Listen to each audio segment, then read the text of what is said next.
आज की short analysis में हम डिस्कस करेंगे DSSL स्टॉक के ऊपर, जिसका फुल फॉर्म है डायनाकॉन्स सिस्टम एंड सॉल्यूशन लिमिटेड।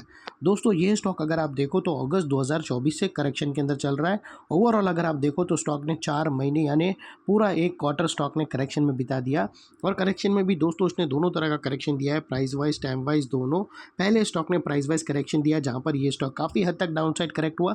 फिर स्टॉक ने टाइम वाइज करेक्शन के अंदर एक साइडवे कंसोलिडेशन करी, एक स्ट्रॉन्ग बेस बना और अल्टीमेटली इसको ब्रेकआउट किया है। और दोस्तों ये स्टॉक को अगर आप देखो तो यहाँ पर मल्टीपल पॉजिटिव फैक्टर्स एक साथ ब्रेकआउट हुए हैं, जिसके तहत ये स्टॉक करंट लेवल से अपसाइड में 15% 15% अपसाइड रनअप के लिए रेडी है।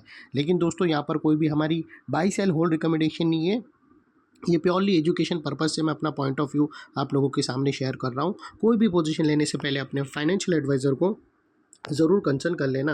दोस्तों आप लोग देख सकते हो कि ये वो टॉप था जहाँ से करेक्शन स्टार्ट हुआ था और यहाँ से कुछ इस तरह से downward sloping parallel channel stock के अंदर बनी। और जब तक स्टॉक ये डाउनवर्ड स्लोपिंग पैरेलल चैनल में रहा, स्टॉक प्राइस वाइज करेक्शन के अंदर एंगेज रहा और यहाँ पर back to back lower lows hit हुए। फ्रेंड्स अगर आप देखो तो पहला लोअर लोज यहाँ हिट हुआ, सेकंड लोअर लोज यहाँ ट्रिगर हुआ, थर्ड यहाँ पर और लास्ट लोअर लोज यहाँ पर। और जैसे ही दोस्तों ये downward sloping parallel channel upside में ब्रेकआउट हुई, इसने मल्टीपल हायर हाइज को ब्रेक करके उसके अबाउ सस्टेन क्लोजिंग देकर कंफर्म कर दिया करेक्शन कंप्लीटेड। यहाँ पर हमें दो मेजर पॉजिटिव सिग्नल मिले फ्रेंड्स। पहले तो इसने डाउनवर्ड स्लोपिंग पैरेलल चैनल को अपसाइड में ब्रेक किया, जिसके वजह से जो स्ट्रेट डाउन साइड फॉल आ रहा था प्राइस वाइज करेक्शन का, अल्टीमेटली वहाँ पर ब्रेक लग गई। और सेकेंडली इसके अंदर जो back to back lower lows hit हो रहे थे वो स्टॉप होकर उसके अगेंस्ट में first time higher highs register हुए क्लोजिंग बेसिस पे, जो हमें कंफर्म करता है कि स्टॉक के अंदर बॉटम लग गई है, करेक्शन कंप्लीटेड और अभी अपसाइड मोमेंटम के लिए रेडी है। और दोस्तों बात कर लेते हैं यहाँ पर डाइवर्शन का। तो दोस्तों अगर आप MACD डालकर चेक करो तो आपको यहाँ पर पॉजिटिव डाइवर्शन विटनेस होगा। प्राइस एक्शन के जो लास्ट लोअर लो स्विंग अगर आप कंपेयर करो MACD की ऑसिलेशन से, तो यहाँ पर आपको डाइवर्शन विटनेस होगा। प्राइस एक्शन के जो लोअर लो स्विंग है वो डाउन साइड में टिल्ट हुए हैं और वही MACD की ऑसिलेशन अपसाइड में, और यहाँ से हमें ब्रेकआउट मिला है जो एक अपसाइड मोमेंटम पंप कर सकता है स्टॉक के अंदर। और अल्टीमेटली दोस्तों बात कर लेते हैं यहाँ पर चार्ट पैटर्न की। तो फ्रेंड्स अगर आप देखो तो यहाँ पर हमें एक ज़बरदस्त ट्रायंगुलर चार्ट पैटर्न ब्रेकआउट होता हुआ क्लियरली विटनेस होता है। और दोस्तों उसकी जो नेकलाइन निकल कर आती है वो समवेयर अराउंड 1440 के आसपास आती है।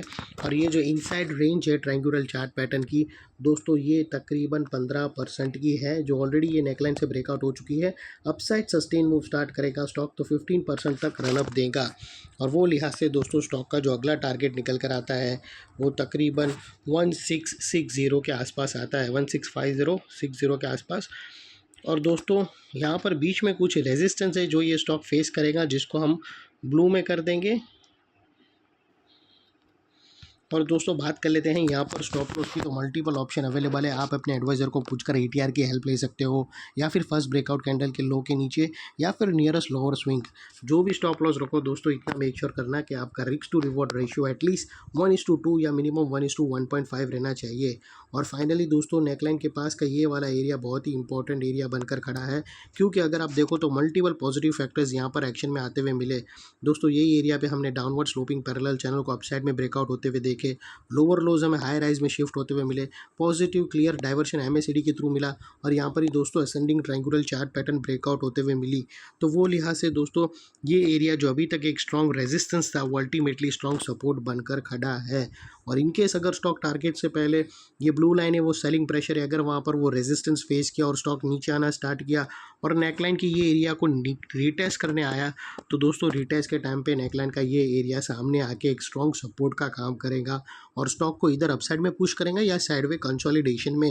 और इतने बड़े स्ट्रॉन्ग सपोर्ट के नीचे क्लोजिंग बेसिस पे आप लोगों का स्टॉप लॉस रहना चाहिए जो आसानी से हिट ना हो। और बाय एनी चांस अगर क्लोजिंग बेसिस पे हिट हो जाता है तो नो इफ नो बट सीधा स्टॉप लॉस देकर ट्रेड को वाइंड अप कर देना। ये थी हमारी शॉर्ट एंड स्वीट एनालिसिस। अच्छी लगे तो प्लीज़ चैनल को लाइक शेयर सब्सक्राइब ज़रूर करना। थैंक यू, जय हिंद।